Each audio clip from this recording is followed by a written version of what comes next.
Esse vídeo é para você que é um empresário ou até mesmo alguém que está querendo entender mais sobre a reforma tributária de maneira um pouco mais fácil. O nosso objetivo é criar uma playlist trazendo diversos módulos ali da reforma tributária, mostrando tudo o que você precisa entender sobre ela e como ela vai te afetar de maneira bem direta. Então, por favor, já se inscreve aqui no canal e não perca os próximos vídeos dessa playlist que vai te ensinar tudo que você precisa saber. E para você que é um empresário e acha que você não tem que saber sobre reforma tributária, eu já vou te avisar que ela vai mexer no preço dos produtos, nos contratos que você tem com seus fornecedores, com a sua margem de lucro e o jeito de calcular o seu lucro. Entra com sistemas, emissão de notas, créditos de impostos e como todos os benefícios de alguns impostos são redigidos hoje no Brasil. Então, o nosso ponto aqui não é fazer terrorismo tributário, mas sim explicar de uma forma prática para que você saiba esse conteúdo de forma informativa e também sem fins políticos ou algo relacionado a isso, apenas mostrando como que vai ser aplicada essa reforma aqui no Brasil. Então, bora para esse vídeo para você ficar por dentro de tudo.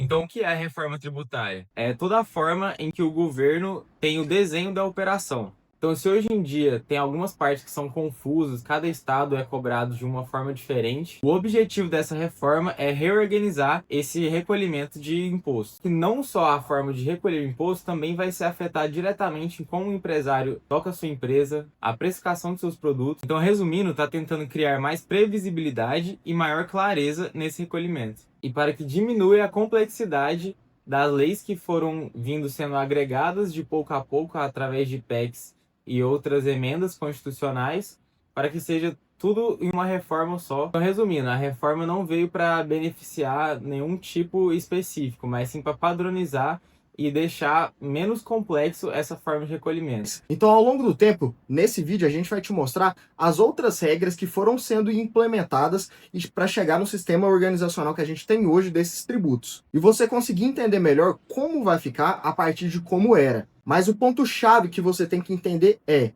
tinha um regime tributário feito naquela época, a partir daquilo foram se implementando outras regras complementares àquela inicial, onde cada município, estado e o governo federal tinha suas regras específicas. Mas dessa forma, se cada município tem sua regra, então tem divergência entre diversas regras diferentes dentro do Brasil. O que acontece do problema principal é uma empresa do mesmo segmento, mas em lugares diferentes, pagavam impostos diferentes.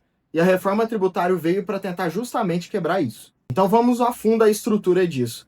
Os principais problemas que a reforma tributária veio para corrigir foram as exceções, os regimes especiais, os benefícios que são diferentes para cada estado e município, e discussões intermináveis sobre diferença entre comércio e serviço.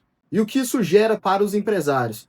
Uma lei complexa de se entender, muito mais caro para se operar e diversos problemas jurídicos, porque tudo vai depender da interpretação daquelas grandes leis que tem em torno do Brasil inteiro. Então, pegando a linha do tempo, desde a Constituição de 88, em 96 teve a Lei Candir, que visava desonerar as exportações, facilitando assim as exportações para fora do país. E esse foi o primeiro passo para ir se redesenhando toda a Constituição que é hoje na área de impostos. Em 2001, teve a Emenda Constitucional 33. Ela trouxe ajustes constitucionais relevantes em relação à exportação e importação de combustíveis para o Brasil. Que, resumindo, foi mais um ajuste constitucional, iniciando as peças sobrepostas sobre a lei inicial. Em 2003, o PIS e COFINS foram se tornando não cumulativos. Então, resumindo, o imposto cumulativo é quando ele vai se empilhando e vai se somando ao longo da cadeia. E o não cumulativo permite ter abatimentos e compensações para reduzir a cascata dos impostos. Só que ao invés de simplificar esse sistema, virou algo cheio de exceções e discussões sobre o que poderia dar esse crédito ou não. Mas eu não sei o que é ICMS, PIS, COFINS, tá tudo certo.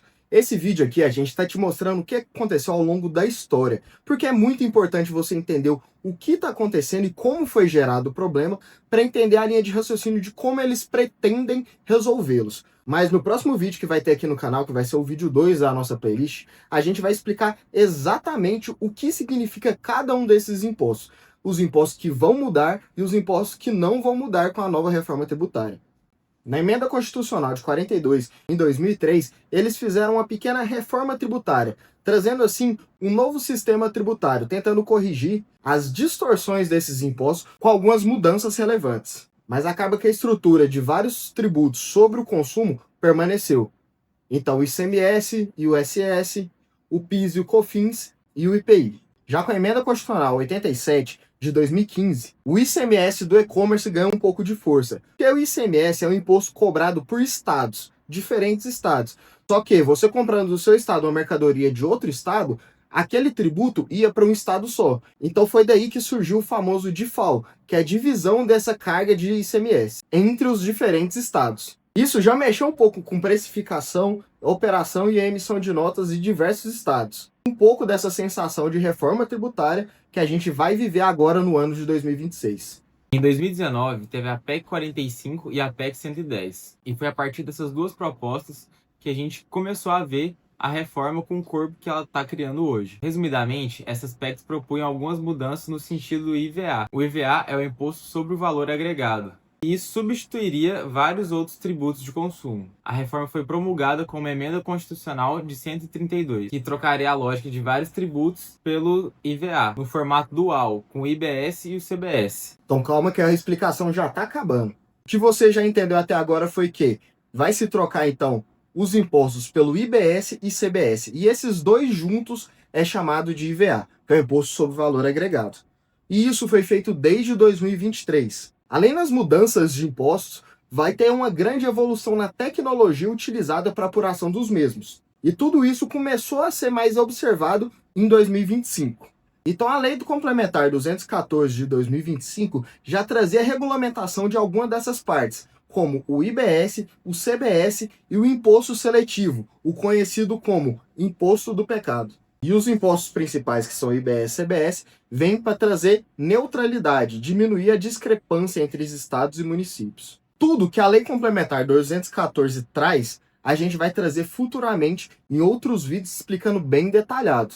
O que você precisa saber até agora é a história de como chegou até aqui e como funciona no mundo. E no mundo funciona da seguinte forma: a grande parte dos países já atuam com o IVA. Em vez de vários impostos diferentes, se atua somente com centralizando toda a sua lógica. E é entendido que é cobrado esse valor à parte do produto. Então uma coisa que vai mudar é que antes o imposto era cobrado por dentro. Você nem via que pagava imposto, porque ele já estava embutido dentro do produto. Agora esse imposto vai ser pagado por fora. Na nota fiscal vai ter o valor dos seus produtos e vai ter o valor dos impostos nele. Qual que é a principal consequência disso? Vai diminuir então o efeito cascata, onde o imposto que era colocado dentro do produto, já lá dentro da fábrica, vai ser pago por fora e não vai ser repassado assim dessa forma dentro do produto com aumento em cima da mercadoria. Então o imposto que era cobrado dentro do produto desde a indústria não vai ser repassado com aumento disfarçado para o resto da cadeia.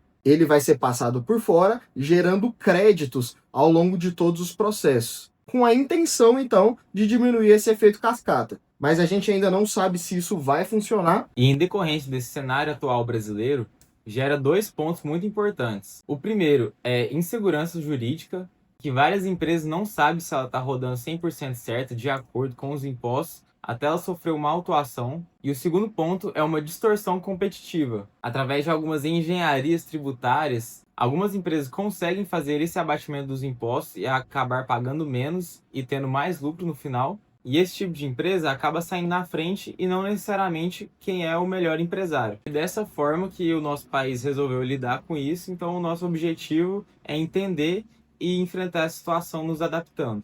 Então esse aqui foi um assunto bem mais introdutório, a gente não foi a fundo nos impostos, como que vai ser exatamente, só para você contextualizar. Então fique atento aqui no nosso canal que a gente vai soltar bastante vídeo mais profundo sobre a reforma tributária descomplicada para você. Tudo que vai mudar na prática para o empresário e para o consumidor. Então confere se você já deixou o seu like, se inscreve aqui e fica de olho nos próximos vídeos. Muito obrigado por ter assistido até aqui e até a próxima.